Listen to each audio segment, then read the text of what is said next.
We think the purpose of this Indian attack now is that they've located General Niazi's new headquarters.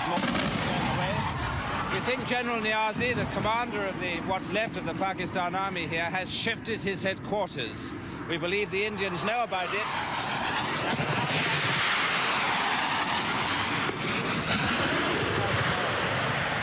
And we think they're now trying to kill Niazi, to strike directly at his new headquarters.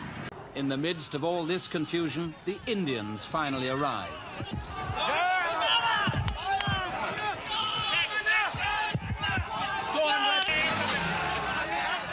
Colonel, welcome to Dhaka. Looking at the scene from this end, it has seemed like a rout of the Pakistan army. Is that a fair assessment of what's it been like? I wouldn't say that. I think it's very heavy and hard fighting.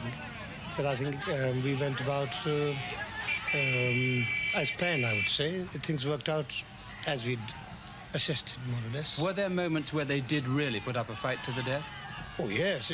I think practically everywhere. The Pakistani soldiers fought extremely well, I must say. In fact, I would say at times it was so fanatical.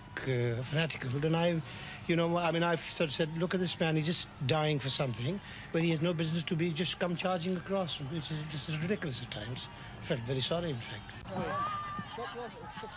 By now, General Niazi cannot hide the humiliation he so deeply feels. It seems to me that he is close to tears.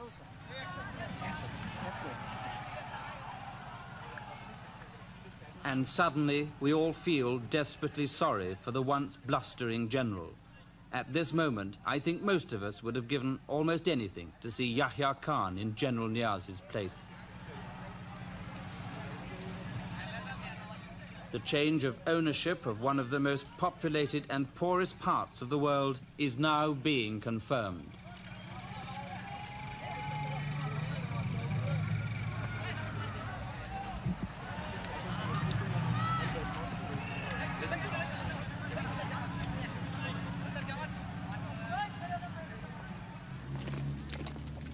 What the defeated Pakistani army leaves behind it is a legacy of bitterness and hatred. After all that's happened, it's not unnatural, I suppose, for the people of Bangladesh to bay for blood. Their soil is soaked with it, but the lust for revenge is a bad foundation for nationhood.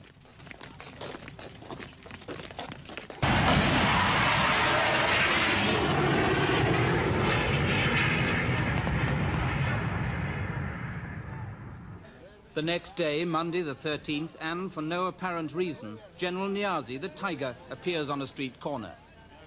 General, I'm afraid I arrived late on that. You are always late, son. Why? You are the youngest, you should be the furthermost. Yeah, well, I've got this belly, you see. Not bigger than mine. What do you see happening when the Indians do hit town, General? Well, actually, we'll fight it out.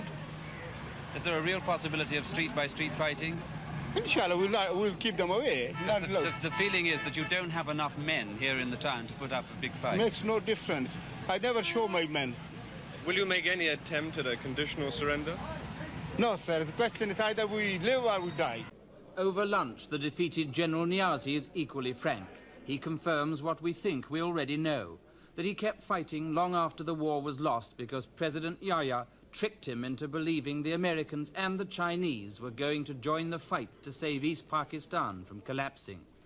When I suggested to General Niazi that he made a major tactical blunder in defending the prestige border towns instead of withdrawing to a defensive area around Dhaka, he says, "Yes, I know all that, and so did my commanders. We argued for a different strategy, but we had our orders, and we obeyed them because we are soldiers."